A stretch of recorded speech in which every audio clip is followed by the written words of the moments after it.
Selamat pagi, terima salam Buddhis dari saya, Sukiyoto Namo Buddhaya. Pada kesempatan yang berbahagia kali ini, kita memiliki karma baik yang cukup besar untuk dapat mendengarkan sharing dhamma pada kesempatan kali ini dari saya untuk memenuhi tugas ujian praktik kelulusan saya. Tapi sebelum kita mulai sharing dhammanya, boleh nih kita semua beranjali dan kita akan berdoa terlebih dahulu. Kita akan memanjatkan wandana bersama-sama, jadi saya harap para hadirin yang menonton video ini bisa ikut berdoa bersama saya. Namo tassa bhagavato arahato samma sambuddhassa. Namo tassa bhagavato arahato samma sambuddhassa. Namo tassa bhagavato arahato samma sambuddhassa. Semoga semua makhluk hidup berbahagia.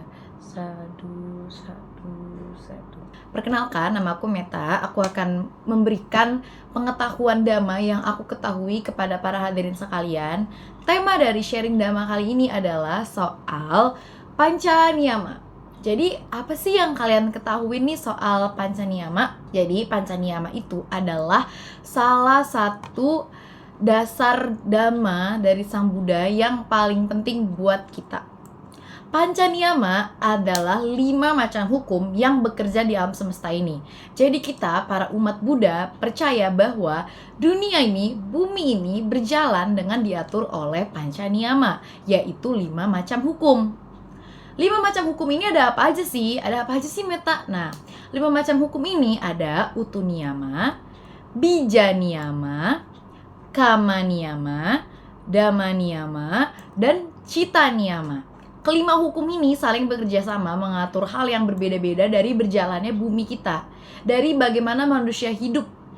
Itu diatur sama panca niyama. Panca artinya 5, niyama artinya peraturan. Peraturan atau hukum, jadi 5 macam hukum. Pas dong ya. Oke, kita akan bahas satu-satu nih. Langsung aja kita mulai. Oke, yang pertama adalah utu niyama. Apa sih meta utu niyama tuh? Utu niyama itu hukum yang mengatur berjalannya cuaca, iklim. Jadi semua yang berkaitan dengan cuaca dan iklim di bumi ini itu diatur sama utu niyama. Contohnya gimana sih Meta? Contohnya itu musim. Kita ini di Indonesia punya 2 musim, tapi negara lain ada yang punya 4 musim. Nah, itu yang ngatur utu niyama. Terus juga curah hujan, terus perubahan iklim, pemanasan global, sifat-sifat panas, terus bentuk-bentuk angin muson, lalu fenomena fenomena El Nino dan La Nina itu yang ngatur juga utu niyama. Kalau teman-teman nggak tahu, bisa dicek di Google, karena aku kebetulan belajar geografi juga. Jadi singkatnya, kalau misalnya La Nina itu adalah fenomena iklim global yang dipengaruhi oleh suhu permukaan laut di Samudra Pasifik yang dia itu semakin dingin. Jadi semakin turun suhunya. Sedangkan kalau El Nino itu kebalikannya. Jadi dia itu akan semakin panas suhunya, semakin naik gitu. Itu diaturnya sama utu niyama. Hukum dari cuaca yang kita punya gitu, hukum dari iklim yang kita punya. Oke, utu niyama udah jelas, udah tahu contohnya juga. Sekarang kita lanjut ke yang lain ya. Selanjutnya kita punya bija niyama. Seperti namanya, bija. Bija ya berarti identik sama biji-bijian. Jadi bija niyama ini adalah hukum yang mengatur tentang tumbuh-tumbuhan, pertumbuhan segala tanaman, segala tumbuhan, segala biji-bijian itu diaturnya di bija niyama. Jadi, contoh dari pengaturan bija niyama di kehidupan ini itu adalah, misal, kita itu makan nasi kan. Nasi itu dari beras, beras itu dari padi. Pertumbuhan padi, tanaman padi, kapan padi itu akan matang, kapan padi itu akan masak, kapan padi itu akan layu, itu diaturnya di bija niyama. Jadi bija niyama ini tuh mengatur gimana, kapan sih kira-kira dari tanaman-tanaman itu akan panen, mengatur panen. Jadi misal kita nanam jagung itu panen sebulan kemudian, itu berlakunya hukum bija niyama, hukum bija niyama. Jelas lah ya.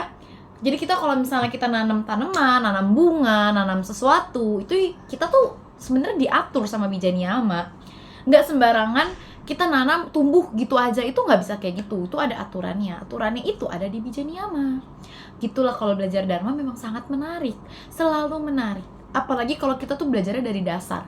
Jadi kita tuh kalau misalnya mau belajar Dhamma yang lebih advance, kita tuh harus belajar dasarnya dulu. Nah, Pancaniyama ini itu tuh dasarnya. Jadi kita tuh harus belajar pelan-pelan, guys. Oke? Bija niyama udah jelas, kita bisa lanjut ke yang selanjutnya. Selanjutnya, teman-teman ini pasti udah paham. Ini adalah Kama niyama. Jangan ngaku agama Buddha kalau nggak tahu apa itu kama, oke? Jadi kama niyama seperti namanya adalah hukum tentang sebab dan akibat. Kita sebagai umat Buddha itu berpegangnya sama karma. Karma adalah buah yang akan kita dapatkan dari suatu perbuatan yang kita lakukan, sebab dan akibat. Kama niyama adalah hukum yang mengatur tentang sebab dan akibat. Jadi, kalau kita melakukan perbuatan baik, perbuatan yang membahagiakan orang, kita akan mendapatkan hasil yang baik dan membahagiakan juga.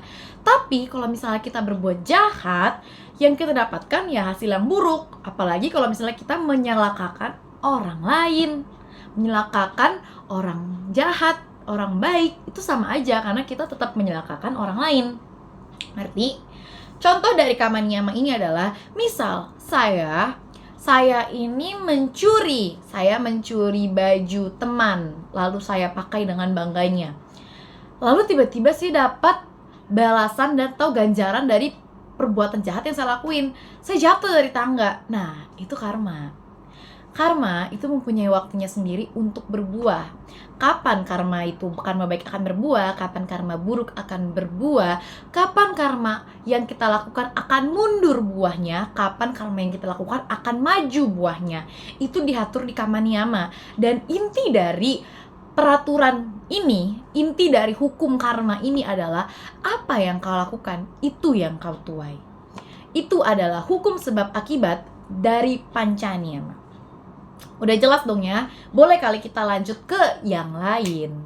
Karena masih ada dua peraturan yang harus kita bahas nih. Tadi kita udah bahas apa aja? Ayo inget-inget lagi. Kita udah bahas Utu niyama, kita udah bahas Bija niyama, kita udah bahas Kama niyama. Boleh sekarang kita lanjut lah ya. Kita lanjut lagi ke selanjutnya gitu ya. Lanjut lagi ke selanjutnya. Kita akan lanjut ke Dhamma niyama. Sama seperti karma, teman-teman jangan ngaku agama Buddha kalau misalnya kalian nggak tahu apa itu Dhamma niyama. Kalau kalian nggak tahu apa itu Dhamma. Dhamma niyama adalah hukum yang mengatur tentang berjalannya Dhamma itu sendiri. Berjalannya Dhamma itu sendiri. Catat ya. Jadi Dhamma itu memang sudah ada. Jadi walaupun Buddha Gotama kita yang sekarang, sebelum Buddha Gotama itu ada Buddha-Buddha yang lain kan. Buddha Gotama ini meskipun beliau belum menemukan Dhamma, Dhamma itu sudah ada sejak awal. Hanya saja Dhamma itu dilupakan oleh manusia. Sehingga saat Buddha menemukan Dhamma dan membabarkan Dhamma, Dhamma itu diketahui lagi. Padahal sebenarnya Dhamma itu memang sudah ada. Jadi bukan Buddha yang menciptakan Dhamma, tapi Dhamma itu memang sudah ada. Sudah ada sejak awal.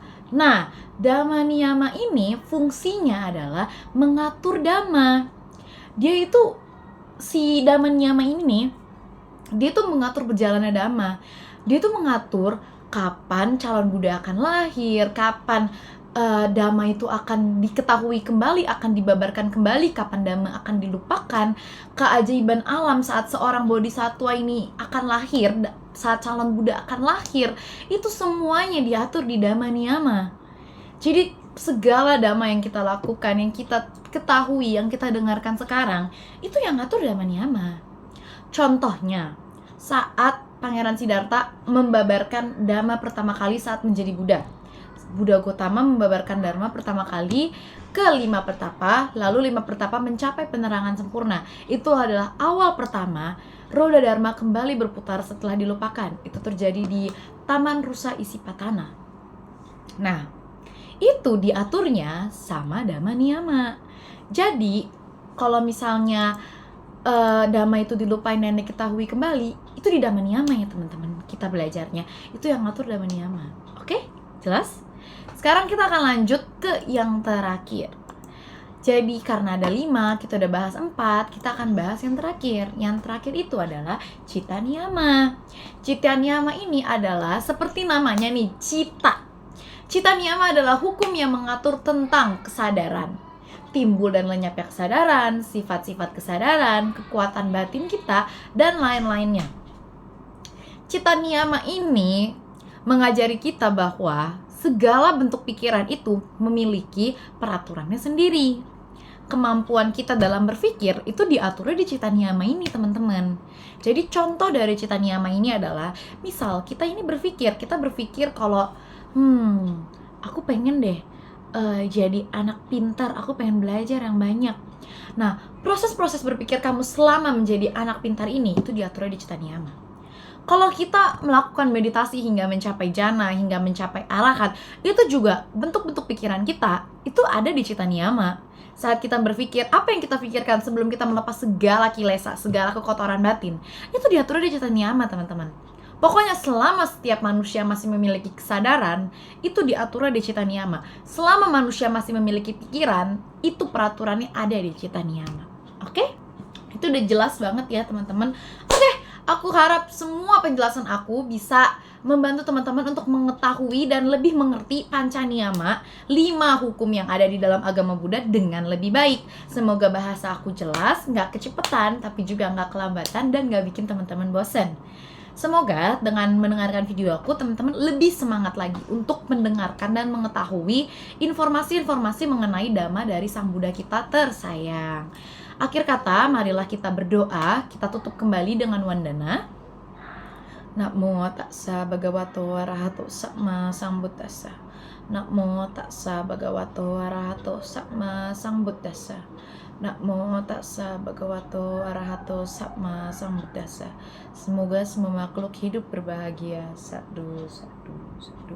Terima kasih Anumodana sudah mendengarkan aku. Sampai bertemu di sesi selanjutnya. Sukihotu, Namo Buddhaya. Selamat pagi, bye-bye.